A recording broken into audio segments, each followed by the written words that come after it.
Assalamualaikum warahmatullahi wabarakatuh. Apa kabar Bapak Ibu Tuan Puan sekalian? Semoga Anda sehat selalu. Pada kesempatan kali ini saya ingin melanjutkan tentang materi pelajaran kita yang kemarin itu bicara tentang titik-titik akupunktur bagian depan dulu. Dari kaki, telapak kaki, betis, paha, perut, dan wajah bagian depan. Untuk saat ini yang akan saya bicarakan adalah macam-macam penyakit yang bisa ditangani dengan terapi akupunktur. Untuk titik-titiknya nanti di video berikutnya. Nah, untuk kali ini yang akan saya sampaikan itu jenis atau macam penyakitnya saja dulu.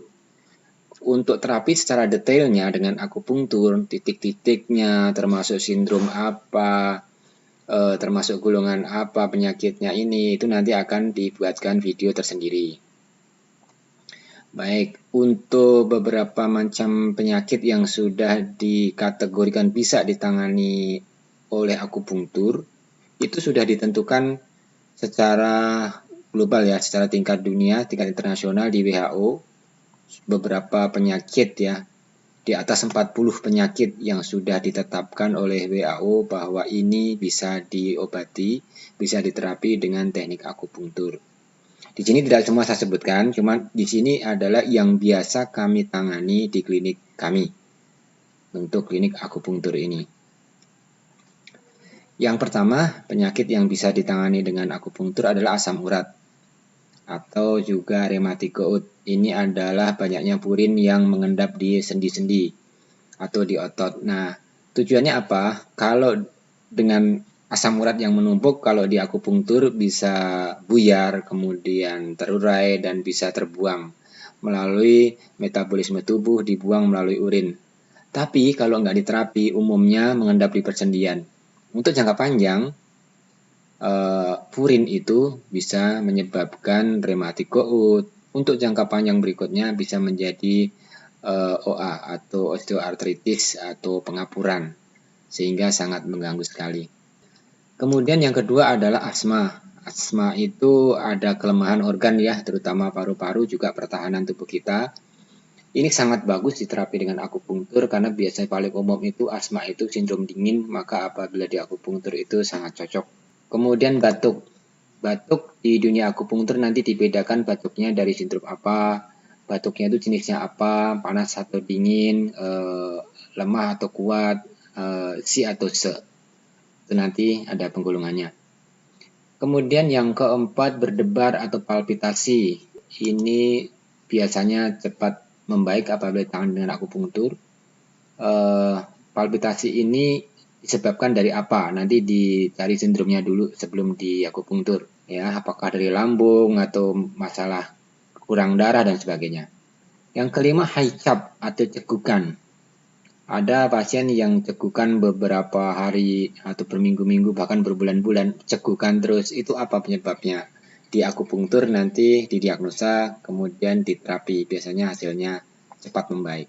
Darah tinggi. Darah tinggi ini nanti dikategorikan tipenya apa, itu juga bisa diterapi dengan akupunktur. Kombinasikan dengan herbal. Kemudian untuk daya tahan tubuh. Untuk daya tahan tubuh ini bagus dengan akupunktur, artinya apa? Akupunktur tidak hanya dilaksanakan oleh orang yang sakit saja. Artinya orang yang sehat agar daya tahan tubuhnya bagus itu bisa dengan akupunktur. Kemudian diabetes atau Sjouke.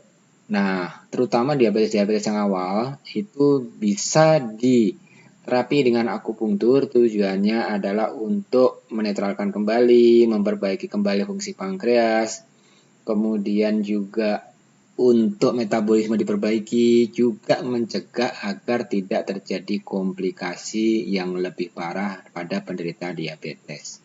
Kemudian diare. Diare juga bisa diatasi dengan akupunktur setelah ditentukan sindromnya, ini diarenya penyebabnya apa, tipenya seperti apa, karena dingin atau karena panas atau lembab panas, itu di terapi akupunktur biasanya hasilnya akan bagus. Kemudian yang ke-10 adalah tentang udema. Udema itu pembengkakan cairan terutama ya pada umumnya itu pasien-pasien itu yang dialami adalah darah kaki kanan kiri. Udema itu disebabkan oleh beberapa hal, Intinya kemampuan ginjal untuk membuang urin, untuk membuang cairan atau memetabolisme cairan itu kurang bagus. Atau ketidakharmonisan antara ginjal dan jantung itu menyebabkan suatu penyakit yang namanya udema, bengkak cairan. Kalau ditekan dekok, nah itu. Ini bisa dibantu dengan terapi akupunktur. Kemudian enuresis atau ngompol. Nah, ini biasanya untuk anak-anak yang seharusnya sudah tidak ngompol kok masih ngompol, berarti ada kelemahan. Atau orang dewasa atau bahkan orang tua yang masih ada suatu saat bisa sering ngompol, itu ya, banyak kencing, tidur ngompol, untuk kencing tidak tertahan, tiba-tiba saja lepas atau keluar, itu bisa dibantu dengan akupunktur. Kemudian facialis plantaris ya, facialis plantaris ini biasanya itu nyeri tumit. Nyeri tumit bisa kanan bisa kiri. Nyerinya itu salah satu cirinya itu apabila mau bergerak setelah tidur atau setelah duduk lama, mau mulai berjalan lagi sakit sekali. Tapi kalau udah jalan, udah lentur itu udah enak. Itu adalah nyeri tumit atau facialis plantaris. Kemudian yang ke-13 itu ada hipotensi. Hipotensi itu tensinya terlalu rendah. Ini juga bisa dibantu, bisa dipacu sirkulasi darahnya untuk meningkatkan tensinya dengan terapi akupunktur. Kemudian selanjutnya adalah jerawat. Jerawat juga bisa diterapi akupunktur. Misalnya jerawatnya banyak ya. Paling banyak ya jerawat muka, tapi ada juga jerawat punggung. Itu juga banyak. Nah, ini nanti ditentukan tipenya ya, apakah lembab panas dan sebagainya. Nanti juga bisa diterapi dengan akupunktur. Tentunya di wajah juga di akupunktur dan titik-titik di tangan, kaki, bahkan perut kalau diperlukan. Kaku leher. Untuk kaku leher banyak jenisnya ya, tipenya ya dan penyebabnya. Atau juga kalau dalam akupunktur digolongkan ke sindrom apa. Juga melalui meridian apa, itu nanti bisa diatasi dengan akupunktur. Kemudian kecemasan.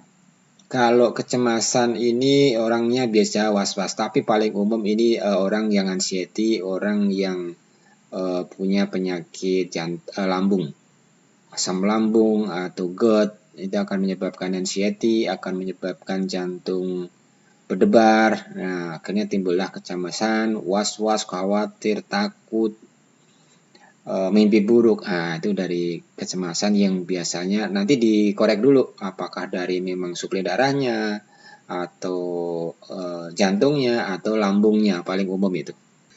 Kemudian yang ke-17 itu kejang otot.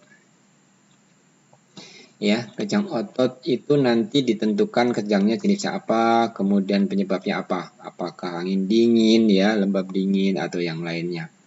Nanti bisa dibantu dengan terapi akupunktur juga.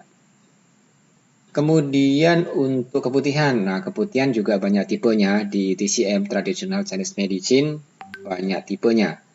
Misalnya keputihannya itu warna putih saja, atau warna kekuningan dan bau, atau bahkan kehijauan warnanya itu, atau bercampur darah. Itu tipenya masing-masing, sindromnya masing-masing, diterapi dengan teknik manipulasi yang berbeda. Sama-sama diterapi dengan akupunktur atau tusuk jarum. Kemudian yang ke-19 kesleo. Ya, kesleo pun juga bisa ditentukan sindromnya sindrom apa. Maksudnya kesleonya udah masih akut atau sudah kronis, masih baru atau sudah lama. Itu bisa ditangani, dibantu dengan akupunktur. Kemudian yang ke-20 itu tentang kesuburan.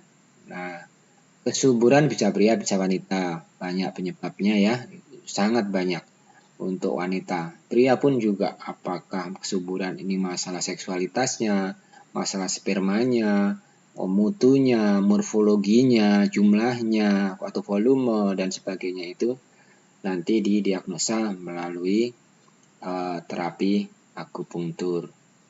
Nah, ini 20 dulu ya, 20 itu untuk satu video ini. Nanti ada masih berikutnya, masih lebih dari ini lagi. Jadi kita bagi 2 video ya.